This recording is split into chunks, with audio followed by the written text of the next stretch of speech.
One of my favourite songs is The Sounds of Silence by Simon and Garfunkel. Fantastic songs. I want to talk a little bit about silence. One of my teachers, my primary teacher, Moshe Shapiro, blessed memory, a long time ago when people were using cassette recorders, you remember those? So we were sitting listening to a class, and one of the cassette recorders on the table kept going click occasionally. So Rabbi Shapiro asked, "Mai maklik hazeh?" What's with the click? He asked in Hebrew. So Guy said to him, "It's a voice-operated recorder. When you speak, it records. When you are silent, it stops recording. And the click is the turning on and off of the recording device."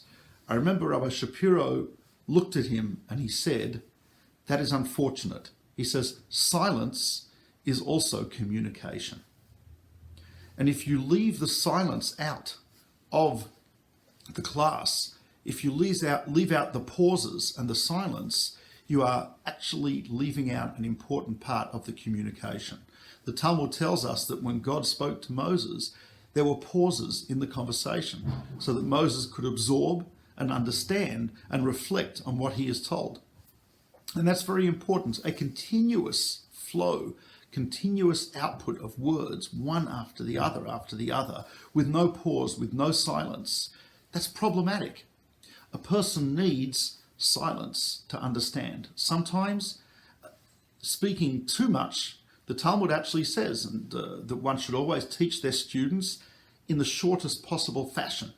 Be concise. And Maimonides actually links this to the idea of silence. He says one should not increase in their speech more than is absolutely necessary, because this actually detracts from what is being said. So the words which are measured, the words which are counted, so to speak, the words which are precise, they will convey something much better than lots and lots and lots of words, too many adjectives, too much use of a thesaurus, etc. So one aspect of silence is the importance in communication, and importance of understanding, and the importance of depth. But there's also something beyond that. There's a verse in the book of Job 28 which says, "Va'chochma ma'ayin tematzeh." Wisdom comes from nothing. Wisdom can be found from nothing. Not clear what that means, but some say what that means is, in order to achieve wisdom, one has to make oneself as nothing. Wisdom comes from nothing, meaning if I want to achieve wisdom, I have to look at myself as being unwise. If I want to achieve knowledge, I have to look at myself as being ignorant. So one way in which that is accomplished is silence. I want to learn something, silence is very useful.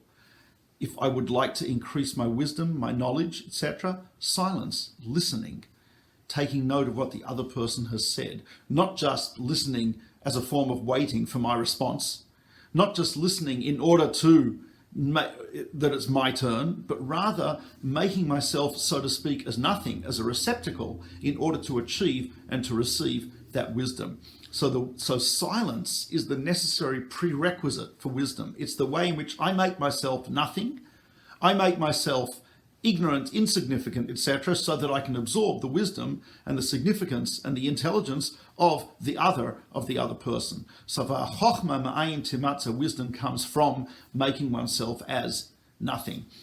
This is hinted at in a few places in the Torah, but one of the ideas is that the ark, the holy ark in the temple, which contained the tablets of the law symbolizing wisdom, Torah, etc., every single one of its measurements was a half number. There were no full numbers, 1.5, 1.5, 2.5. The idea being that when one looks at oneself as incomplete in every way, can one make progress in wisdom, especially in the wisdom of Torah. So therefore the ark, which is the container for that wisdom, is, so to speak, incomplete in every dimension. No whole numbers, only half numbers. And that's the idea of the human being. How do we show that? How do we actually express that? And how do we act according to that? Is through the art of silence. So that would be a second component of silence. Third aspect of silence is sometimes communication is not only through words. There is communication through body language, as we know. There is sometimes a communication which is just the emotion, one heart to another. The verse says in Proverbs that one heart feels and can I guess, connect to the other heart, just like water reflects the image of a human face. So one heart reflects what's in the other heart. That means there's like a non-verbal communication of feeling, of emotion, and of something spiritual, which can only be done through the heart.